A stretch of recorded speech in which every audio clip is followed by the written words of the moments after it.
Right now, an illegal alien from Mexico in ICE custody. He is accused of killing a New Jersey mother and her 11-year-old daughter while driving drunk, crashing into them head-on.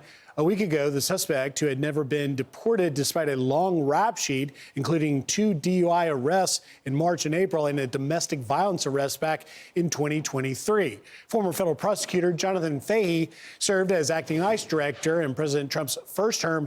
He joins us now. Good morning, Jonathan. You know, this is yet another case that we see of someone that DHS Assistant Secretary for Communications Tricia McLaughlin says is a result of Governor Murphy's sanctuary policies. How do you see it? Yeah, she's exactly right. And what makes this so horrible is the fact that it was 100% preventable, and it makes it even worse that it wasn't prevented simply because of politics. These sanctuary city policies are leading to so many people dying, and they won't even assist in deporting the most serious criminals because within the Democratic Party, sadly, they get more status from fighting ICE than from fighting criminals these days.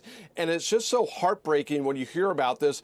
The girl and her mom and another 11-year-old were out getting milkshakes, and they end up killed because of somebody that we were not able to deport because of New Jersey sanctuary city policies. We still don't know how he got in, but at least now the Trump administration is at least trying to deport similar people to prevent other tragedies like this. And Jonathan, you know, putting your legal hat on as a prosecutor, with these lawsuits that DOJ has launched from, you know, everywhere from New York here and Chicago and elsewhere. We just had a federal judge in Illinois striking down the DOJ lawsuit. Where is this headed with the administration's legal effort to try and bring these sanctuary policies in line so that we don't have cases just like this individual who shouldn't have been on the streets? Yeah, a couple of things.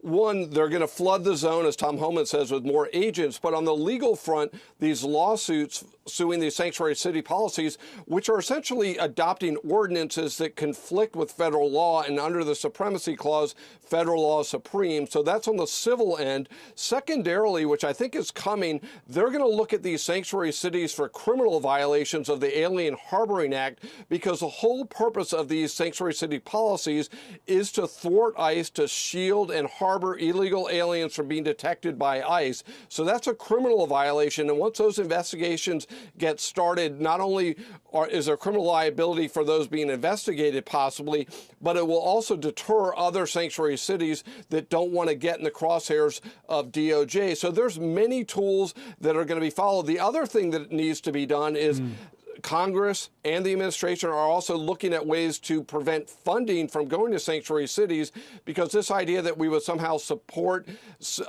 policies that undermine the rule of law and are adverse to public safety makes no sense. So all of those are going to be tried, and hopefully they'll be successful and prevent more tragedies like this. Well, we'll see. And sadly, we keep having incidences like this. But you have a good point. We'll follow where it all goes. Jonathan Fahey, thanks for taking time. Have a great Sunday.